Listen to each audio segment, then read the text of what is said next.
Welcome back, everybody. Welcome to The Pursuit. I'm so excited for our guest today to be sharing with you. He's a good friend of mine, someone I've worked with for a number of years and known for a number of years, Calvin Chen. Give you a little bit of background on Calvin. Calvin's a high-level coach. He's done a lot of workshops where he teaches. He works with really high-performing business people, entrepreneurs, executives, and more. Worked with some pretty big names in the corporate space, too. I know he's done work with IBM and AT&T and some Netflix and with Tony Robbins for a long period of time too. So I'm very excited for the conversation today because this will be a different one than really anyone we've had on the show so far. Today, we're going to be talking a lot about really communication, about influence, about leadership. And I know that all of us listening, no matter what you're doing, we all have to communicate. We're all influencing and we're all leaders in some capacity. So I couldn't be more thrilled. Calvin, thanks for taking the time. Oh, Ben, I'm excited to be here. Thank you. Me too, man. So just to really quickly, so we can give people a little bit of background, you've been doing this for a long time now. Why don't you kind of give people the quick Cole's notes? Here's the story. Here's how I ended up doing what I'm doing and yeah, how you got to where you are today. Yeah. So I've had some practice telling this story, and every time I tell this story, it's like, how do I tell it in a shorter amount of time? Right. Right. But basically, I'm an executive coach, right? I've been doing this. I've had my own coaching practice for 8 years now. About 7.5 years before that, I was selling coaching for Tony Robbins. Right before that, I was cold calling for him. Right before that, I was bouncing around a couple of different kind of dead-end sales jobs, because right before that, I had just graduated college with a degree in bioinformatics. And so I was slated for a life of science and math my whole life. And when I graduated from college, decided to be an entrepreneur. I didn't know the first thing about it. I just kind of had the ego to say, all right, I'm going to go do this. I'm going to make my millions. And then very quickly, I found out that I was really bad with people. And so it's amazing to me that, so I decided to go into sales because I figured I'm so bad with people that I need to really get good at this, right? Because it was either that or tuck my tail between my legs and go back into biotech. And so I still had some residual ego left over. And it's amazing to me that, right, like I started from this place where I had a lot of great ideas. I was really horrible at influencing people. I was either, right, like too people pleasy, right, like, or too aggressive, and that was not helpful. Neither of those approaches really worked. And like, right, like fast forward to now, a lot of the workshops that I teach are around leadership, communication, influence. All of my income over the last 15 years I've been commission only, and it's dependent on my ability to communicate and help people to communicate better. And none of this was anything that I think I was naturally born with. It's something that I had to really intentionally learn along the way. So it's kind of fascinating. Yeah, I think that what you just said, that last part there, is so important too, because there's certainly some people listening that are maybe more naturally gifted communicators, but I think the majority of us, it's not necessarily a strength that you're just born with, right? And you develop it. And whether you're listening thinking, I'm really great at communicating with people, or I'm not so great, the one thing I know is all of us can get better. Is 100% we can get better. So let's jump right into it. When you start thinking about, okay, really, if you want to become a more effective communicator, whether that's as a parent and you're raising your children, whether that's just your friendships or it's in a business setting, why don't we start right away? What do you think the key elements to really start to become a more effective communicator? Well, that's kind of a loaded question, just because it's really there's so many different pieces to it, right? But at the same time, we want to keep it simple. That's one of the keys to effective communication is simplicity. So, right, on one hand, how direct can you be about what it is you want to say with as few words as possible? The more words you use, the more your meaning kind of gets diluted and lost, right? So there's that. But can you state it in a way where it's compelling to the other person, right? It matches with their values, or it's something that matters to them versus something that only matters to you, versus something that's just kind of factual and it's just plainly neutral. Can you state what it is that you want to say in a direct way, but in a way that's compelling, right? And then also, can you do it in a way where you don't cause the other person to get defensive and put up a wall, Mm. right? People Hmm. don't like being controlled.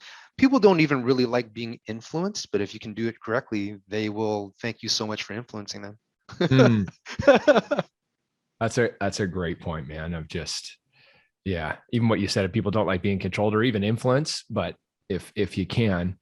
So talking about that, talk to me a little bit more about communicating in a way that is, in a way, in for lack of a better term, but compelling for them, that they want to listen. Yeah.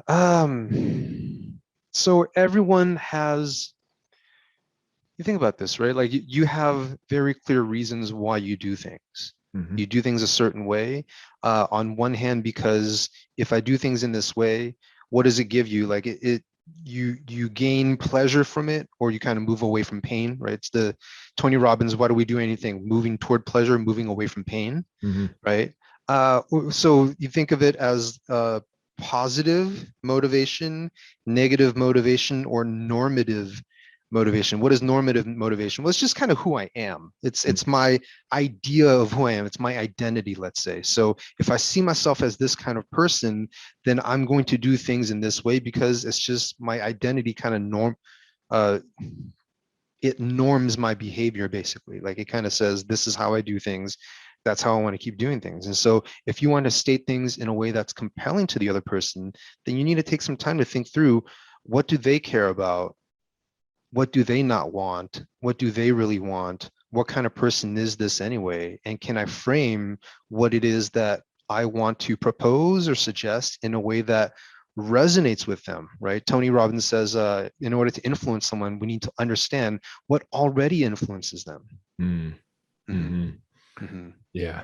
And I guess that, I mean, at the end of the day, it's kind of a interesting thing to think about, because to be influential with people in that regard is, it's, you got to find out more about them. I think, would you agree that's kind of the starting process? Absolutely. I think on one hand, it's pretty general. You can, in general, kind of guess at what people want. They want to be healthier. They want to be happier. They Mm-hmm. want to have more money, and Mm-hmm. stuff like that, right? And like in general, if people want to experience less pain. They want to have less problems, less worries, and all that. So that's pretty general. But I think that's enough to you know, I can assume that reasonably, and then state things in a way where it kind of points you more toward what it is that you want than what you don't want. Mm-hmm. But I think outside of that also, it is really helpful to just take the time to understand Ben. And right, like in what way, like when Ben thinks about having more money, or when Ben thinks about being happier, what specifically is it that Ben wants in Mm-hmm. order to be happier? What's missing for Ben? What's hurting for Ben? What does Ben fear? What does Ben kind of secretly like that he won't really like tell people because he feels like it's kind of taboo or whatever that is, right? Like if we start to understand people, how they feel, what are they feeling, what do they fear, what do they want to avoid, what do they find really pleasurable, it's kind of taboo, then you have more data points. Mm-hmm. And why do you think in leadership too, and again, everyone listening is a leader in some capacity, but certainly when we think about, let's talk about the business environment, why do you think in leadership more people aren't taking the time to find those out about their, whether it's their staff or their teammates or the people they work with or whatever it might be, or even our family and friends? Mhm. Yeah. Yeah. So in general, right, because I have to speak in broad strokes right here. If it was an individual person, I would just ask them. Mm-hmm. But in general, uh, people live busy lives, right? And in business, there's specific outcomes that we need to get to. And if we don't get to those outcomes, then the business starts losing money. We could lose clients, right? The client might want to go to a different vendor, a different business that could service their needs better. And so there's a lot of pressure in business. It's not, there's a lot of things at stake, let's say. Mm-hmm. It's high stakes, right? Mm-hmm. And so when you get that pressure, then, and the business owners in a state of, I got to make this happen because it's my survival on the line, Mm-hmm. right? Then you're kind of thinking about your own stakes. Mm-hmm. and you're not necessarily taking the time to think about the other person's stakes or the other person's interests who you're trying to influence, because you're coming from what your own interests and your own stakes are, which is very natural. And you got to think about that stuff, right? This is your business. But when there's too much that pressure, then you're not really thinking about other people's stakes as much. In fact, it should be obvious, is what the business owners say. And it's not obvious. Right. It's not obvious, right? Even if it were obvious, well, those are your reasons. Those aren't necessarily other people's reasons for why they might want to do things. I think added on top of that, this is kind of social commentary maybe, but I mean, the way that we grew up, right? Our parents didn't necessarily take the time to understand what we enjoy, what we like, and then kind of frame things in a way where it's like, hey, you should do this because this is what's good for you and it's going to get you more of what you want anyway. Right. It was more command, control, and compliance. Absolutely. The way that we did things. And so when you're a business owner and you're in a state of playing to not lose, most likely you're just most likely going to come from a place of command, control, and compliance, because you're in that state of playing to not lose. But also you're the business owner. And so you have the authority. And so when you have the authority, you kind of have less need for empathy, which, I think that's just the human nervous system and how it's set up. Yeah. Right. I think what you were just talking about with really that control and compliance, I feel like probably for a lot of us, and whether it was in previous work life or certainly growing up where, like you just said, this is the way things are. Do it because I said so. And you may not even realize, that now I'm actually showing up that way in my business that I'm in, or in the team that I lead, if you're in the corporate world or whatever it might be. And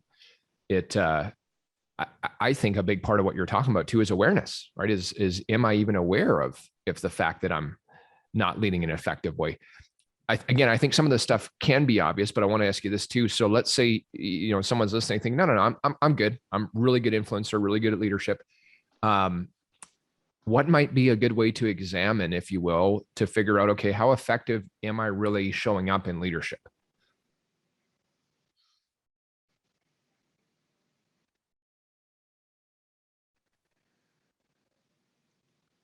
So your question is, how do I know if I'm being effective as a leader or not?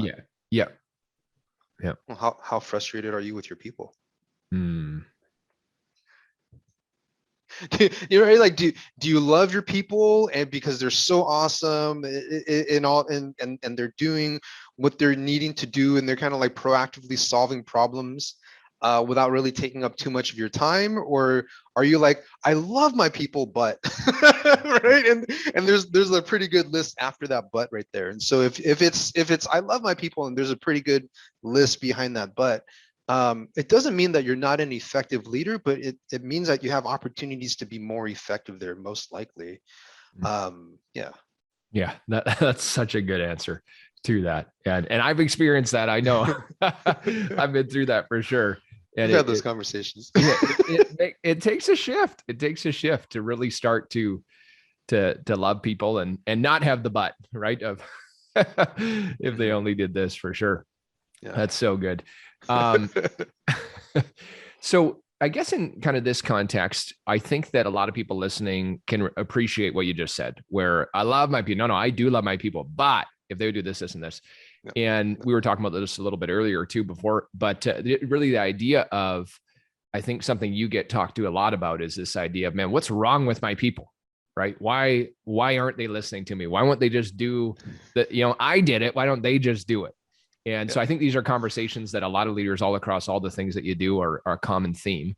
So tell us your thoughts on maybe that context or subject, or let's dive into that a bit. Let's talk about what's wrong with people. Well, so little tongue in cheek, but I mean, really what's wrong with people is that they're not you, right? They can't read your mind. They don't know, they don't understand fully exactly what you mean when you give one-word answers. Exactly. And like when you go tell them to do something, they don't even have the same stakes as you necessarily. And so they're not you. They have a different value set. They were raised maybe in a different culture. Maybe they're in a different generation, right? So for you to say, well, this is how I did things, that's great. That's how you did things, Mm. right? What's wrong with you is that you're not me. Right. Basically, I mean, like that's what's going on. And so then from there, it's kind of like, okay, everyone has a different model of the world, Mm-hmm. right? Everyone has different stakes and interests, and really everyone also has varying levels of um, competency at something, Mm. right? Even if we're in the same martial arts school, right? Jimmy has longer legs, he's going to be better at throwing kicks long range, right? Stanley over there is shorter. He's going to need to like figure out how to close the gap better and stuff. Everyone's just kind of built differently. And so they have different strengths also and different competencies. And so when we go to lead people, I think there's so much that goes into being a great leader, Mm. but one of the juggles that we have to have then as a leader is how do I give like one like kind of standardized unified vision in a way and create this kind of like environment where we all come together in common, but it leaves space for all of us to be individuals. And as individuals, we kind of pour in our strengths and our perspectives into making this enterprise great together. Hmm. You know, I think that's probably a subject in and of itself right there is, that, yeah, yeah, yeah. Um, yeah. But besides that, because we're talking about influence and mhm, communication, right? Then mhm. what that means is when you go into having a conversation with someone, there's, I think, three very important things to think through, Okay. right? Number one, we kind of touched on it, which is what does this person care about? What are their values? Like how do they see themselves? How do they not want to see themselves, Mm. right? What are their dreams? What are the hopes? What are their fears? And so kind of understanding what motivates this person, because if we can understand what motivates this person, we can use those things, we can frame things in those terms to motivate them, right? So Mhm, that's the first thing. mhm. But the second thing also, and I think this is really important right here, is understanding what skill gaps does this person have? Hmm. What level of thinking do they not have, or what thinking do they have, right? Do they have all the resources that they need in order to succeed at the level that I want them to? Or do they have significant obstacles, Hmm. right?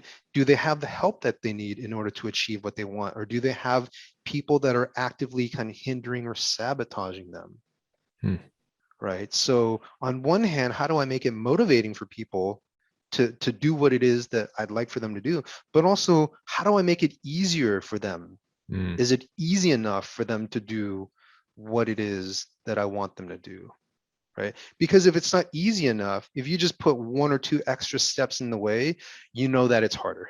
Right. Imagine in your business, Ben, if Mhm, instead, like how many, for example, in your business, you mm, want to sit down with someone to have an appointment with them, right? mhm, How many steps does that take? It's one phone call, and then hopefully you get them on the phone, mhm, and then mm, right, you sit down with them. So you have a certain conversion ratio that way. mhm, Imagine that just for whatever reason, it has to be like a 3-touch process in order to set an appointment with someone. Your mm, conversion is going to go down from here, mhm, right? And it's just like tiny little things. So like you can either make things harder for people, or you can make things easier for people. How do I understand, like what makes things hard or easy for this person, and how do I make it easier for this person to follow through? mhm, Here's a silly example, but a real life one is I was dating my wife for a while, mhm. and she's an event planner, so she's very good at being on time for things. Me, not so much, right? I've become a lot better now. Yeah. But I would make her late for things when we were dating, and she'd be really mad, and I'd feel really bad. Mm, I'd feel really guilty. I'm like, I won't do it again. I promise. I felt so bad. mhm, Yeah, I promised and I promised, and I promised you I meant it, but I would make her late again, and I would make her late again, and I mm, promised. There's just so much pressure on it, and then I'd make her late again, mm, right?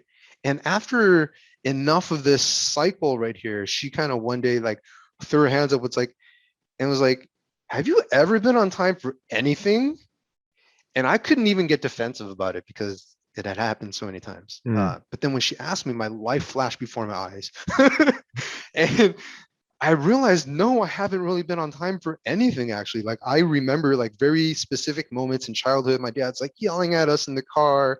We're at the stoplight, and when it turned the you get the green arrow, he just pulls a U-turn and goes home and says, "This is too embarrassing. We're not even going to go anymore." Like that Mm, happened a lot. mm, So I didn't have the thinking, mhm, right? So, and it sounds really silly because it's like, come on, dude.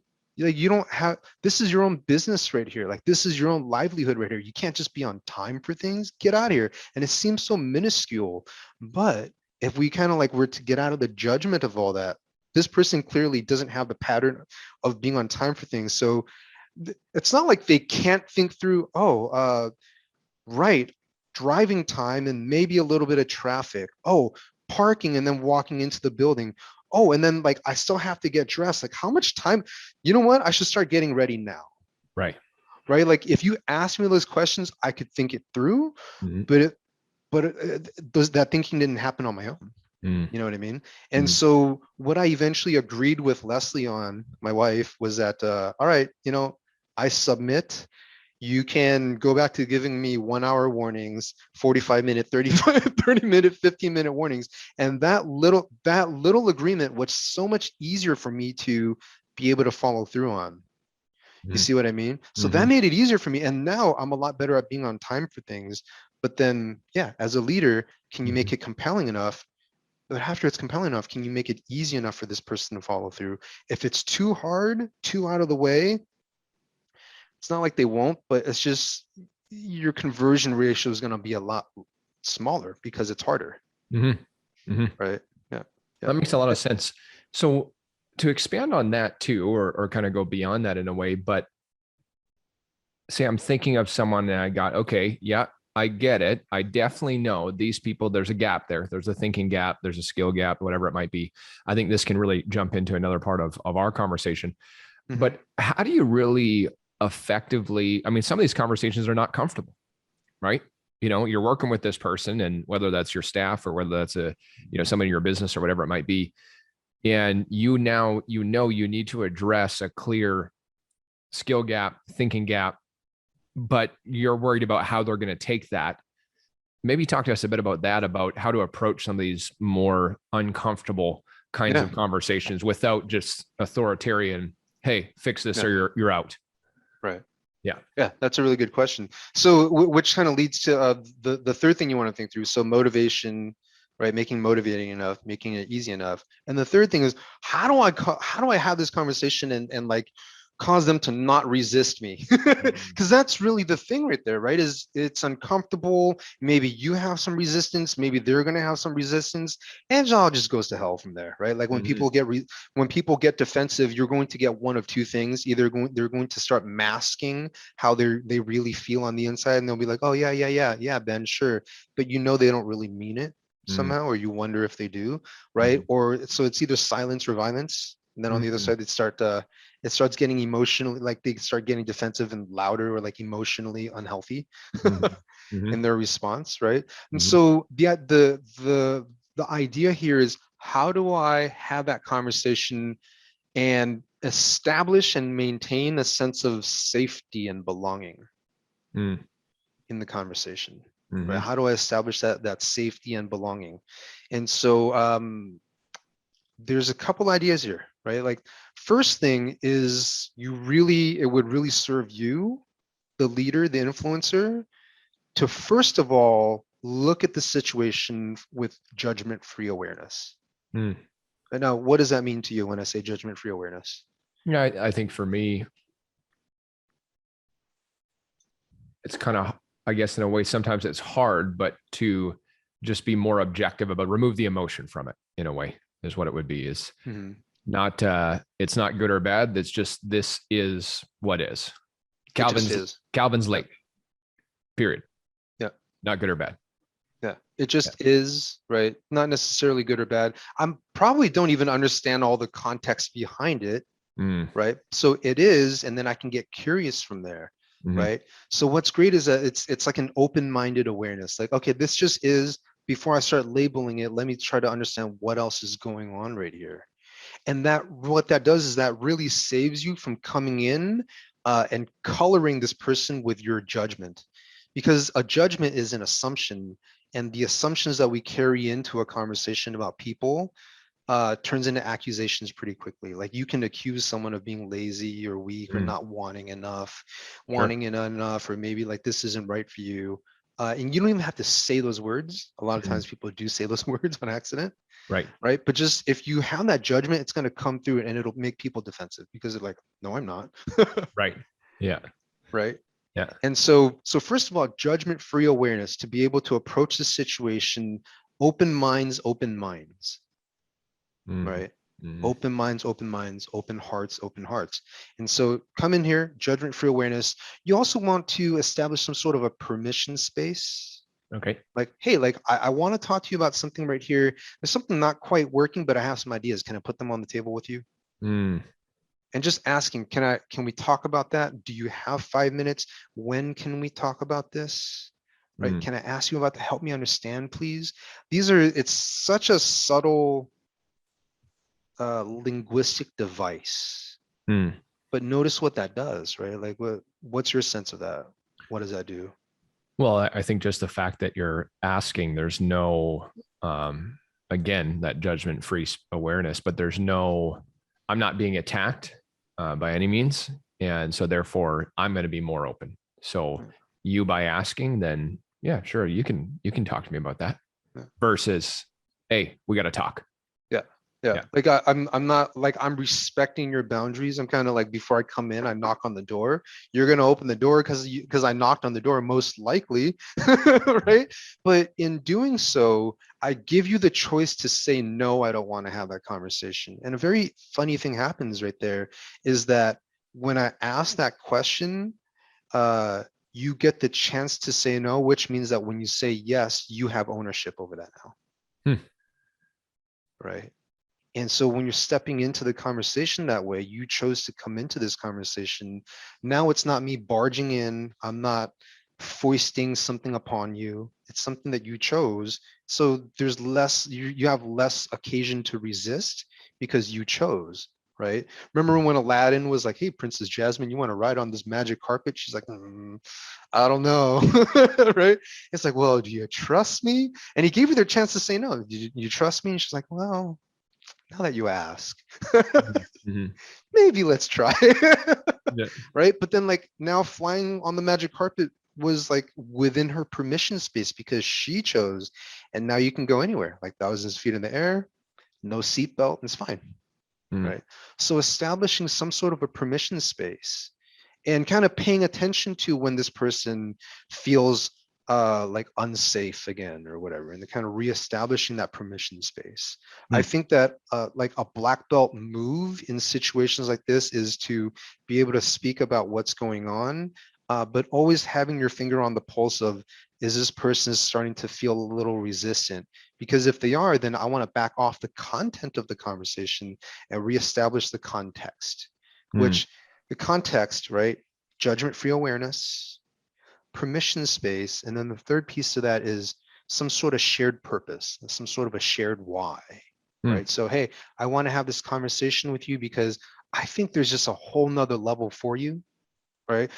I don't want you to think that I don't think you're doing enough. I don't want you to think that I don't think you're trying right here, okay? But I want to see you performing things at this level, and so can we talk about that? Right? Just sharing where I'm coming from. What is my intention right here? And can I share my intention in a way where it's a noble intention? It's not only about my needs and my wants, but it also includes what I want for you. And what I want for you is, right? I've taken the time to think through what it is that you want for you. Right. So I'm able to share what my intention is, and I have to mean it, obviously, right? And it's not just a technique. I genuinely mean this. But if I can genuinely mean that, hey, I want to have this conversation with you, you might not feel comfortable with it at first, but here's why I want to have the conversation. And it's something where I care about you. That's why, right? Yeah, it's really setting the stage. It's almost like the framework of, you know, I think that's so important. And all of us that are in leadership type roles, I mean, there's obviously going to be times where you got to have uncomfortable conversations. Yeah. And I think you probably err for most people on one side or the other. One is I'm just going to avoid it. Yeah. Or two is you're immediately kind of authoritarian, boom, you got to fix this. What's wrong with you? Which always ends really, really well. Yeah. I recommend it. Yeah. No, that makes a lot of sense. I mean, that's a great way to approach it. What do you find? And I'm sure we talked about some of them, but in all the coaching you've done, the workshops you do, working with leadership teams, everything, what do you find maybe the common, beyond the what's wrong with people, but the common challenges that people are facing in leadership today? Common challenges that people are facing in leadership. Mm-hmm. I don't think leaders really,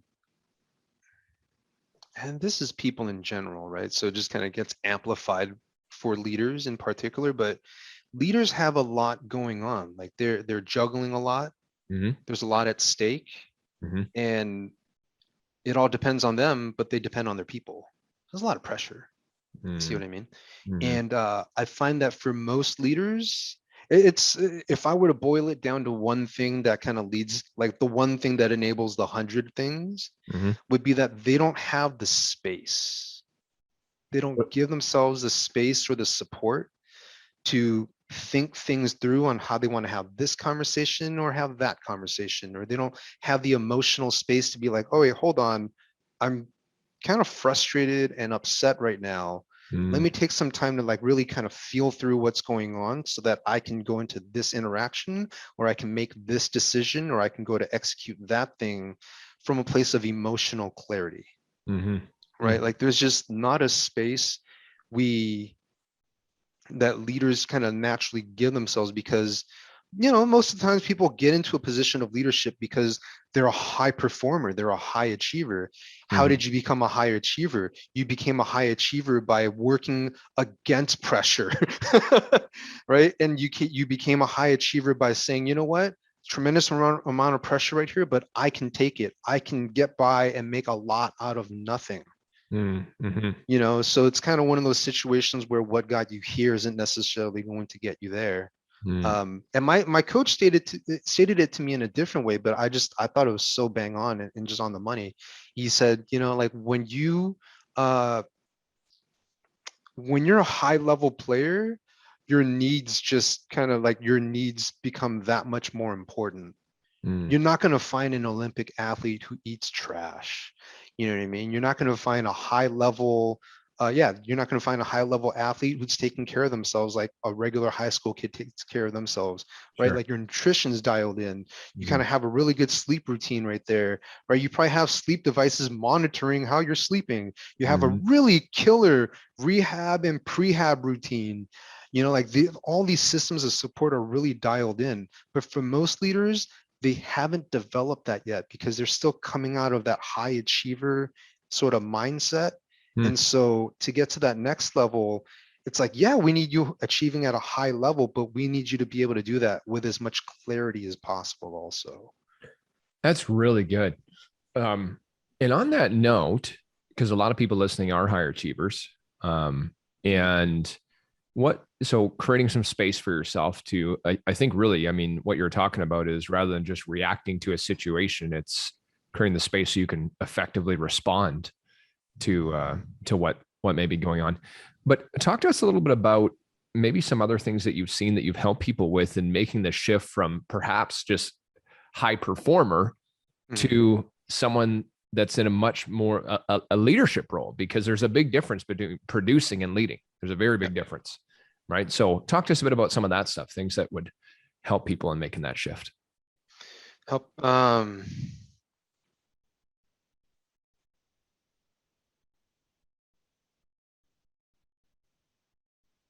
So I'll offer a metaphor first and then kind of get into more tangibles, right?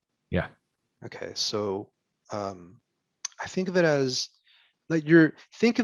you're going from being a warrior, which as a warrior, right? Like you just got to do it. You got to have thick skin, go out there and just give it your all.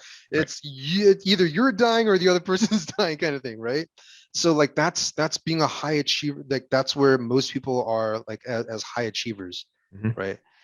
Mixed with some intelligence and technical know-how and stuff. Mhm. But when you start to become a leader, you need to start to think of yourself as more of a king. And that's a big shift that across the board, people, when they start to move up enough, they need to be aware of making, is how do you go from being a warrior to being a king? Mhm. And so, right, like now when you think of it as a king, you could party all the time. You could spend the riches of the kingdom and all that, right? But like that leads to the downfall of everything. Mhm. So you need a really good environment around you to where your needs are handled and taken care of, so that you can be focused on the needs of the kingdom and the needs of your allies, and kind of like what challenges could come from where. There's a lot more strategic thinking that comes into play right here. And you need to be able to communicate with people and be diplomatic and all that, which means that if you have a lot of like emotions that are not taken care of, you're not going to be able to do that from an even keel. Right. Mhm. So the suggestion right here would kind of help a high achiever be a higher achiever, but also would help someone to be a better leader also, Mhm. which is to create a really good I call it a personal foundation. Mhm. So a personal foundation, like now we're talking about like your habits. We want to understand what your needs are, what your wants, like basically what your needs are in order for you to perform at a very high level, and then create an environment around that where those needs are kind of like met 99% of the time. So specifically, tangibly, this is where I'm looking at, for example, across the board would be having a good evening routine, having a good morning routine. How are you jotting down how do you manage your focus kind of throughout the day, right? Like how do you manage your calendar, but also how do you manage distractions? Like when are you doing your planning?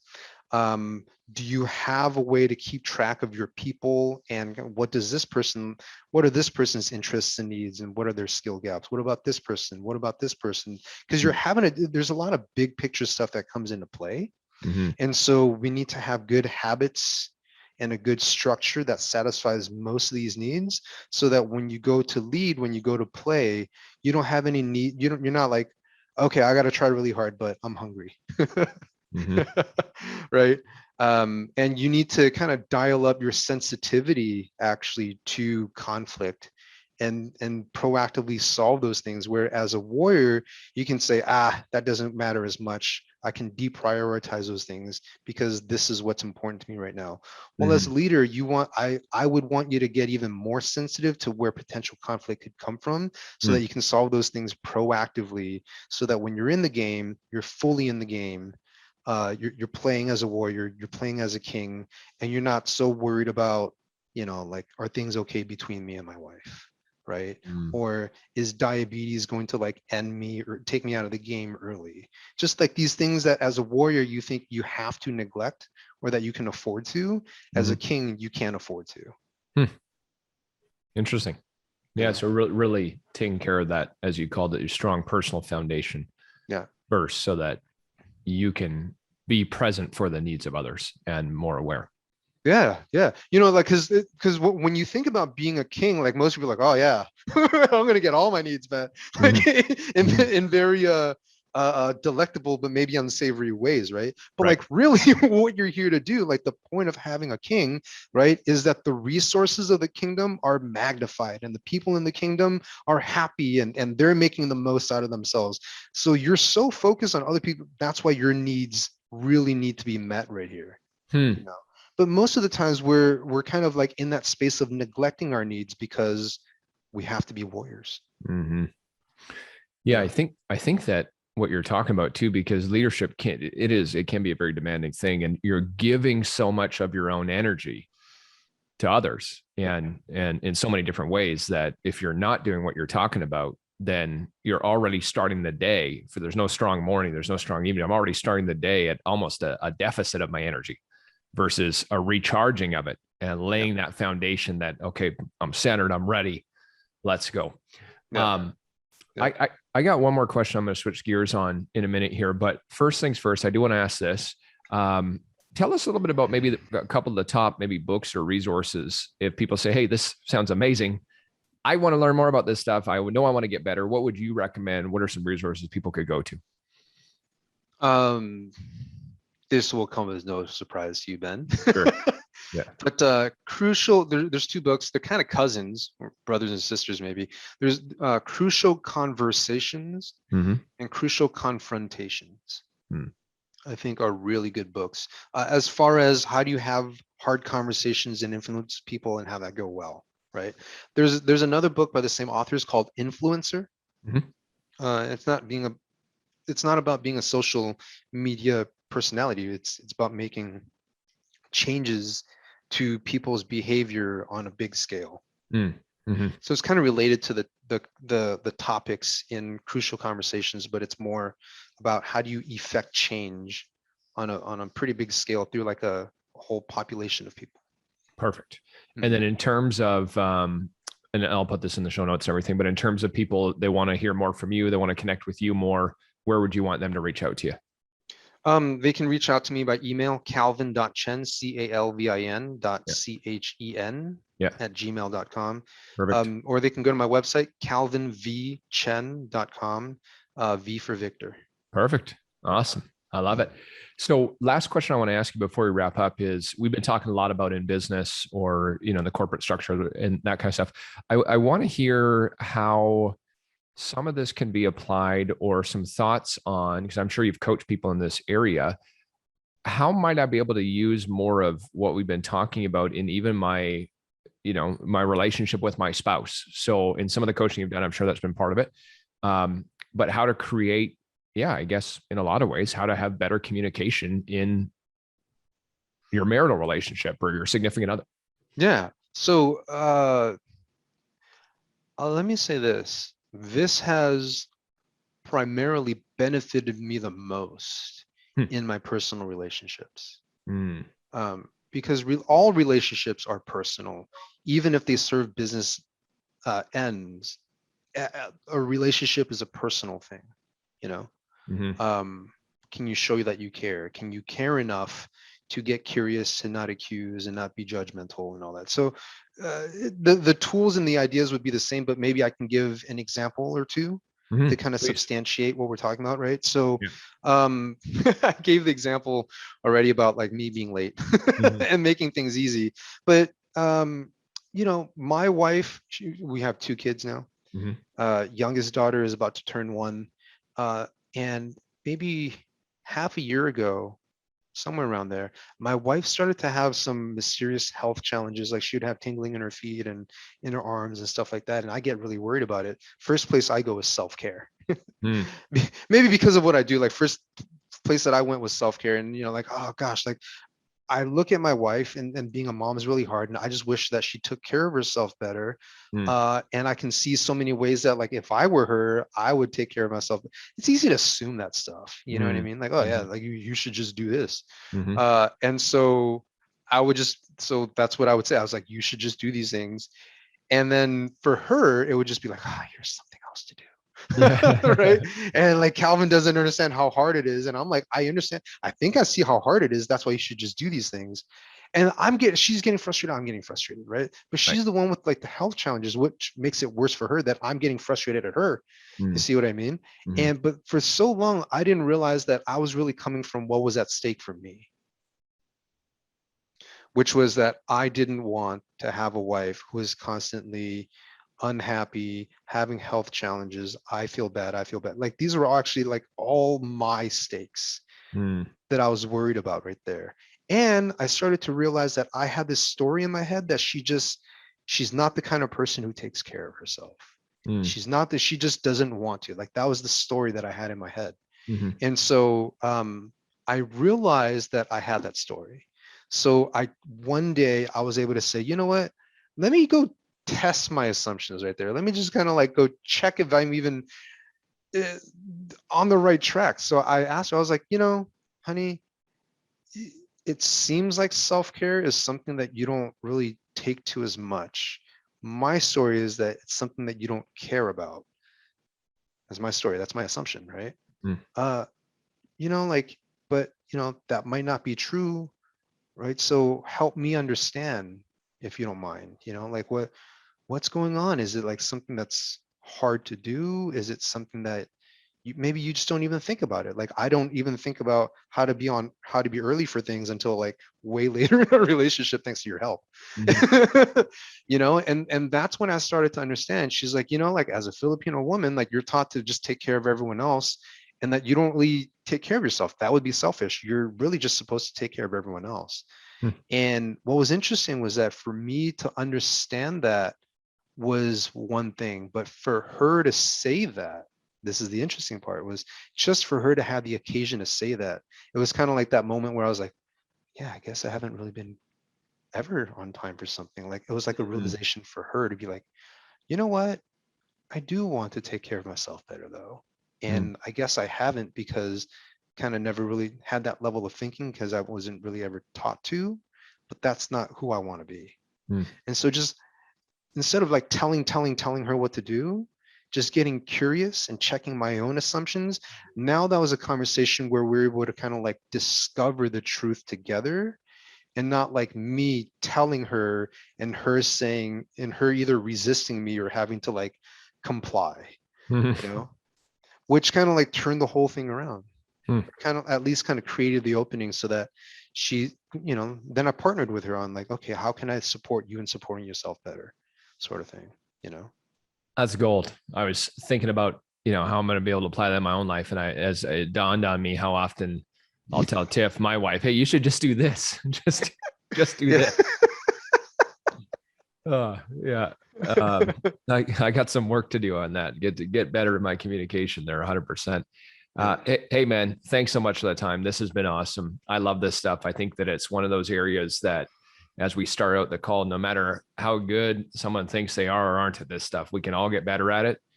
And the one thing all of us have in common is that we're always going to be dealing with people for the rest of our lives, right? And so we might as well get as good as we can at this stuff. So appreciate your time so much. Really fun doing this. I'm sure we'll do some other ones in the future too. And everybody, thanks for tuning in. Thanks for listening. Connect with Calvin. Connect with us on social media, by the way, and just make sure to share this. As always, share it with a few people. Get this out there. If you're new to the show, please subscribe, leave a review. Would love to hear from you. Thanks for tuning in, everyone. Have a great day. We'll talk to you soon. All right, everybody, take care. Thank you, Ben. Bet.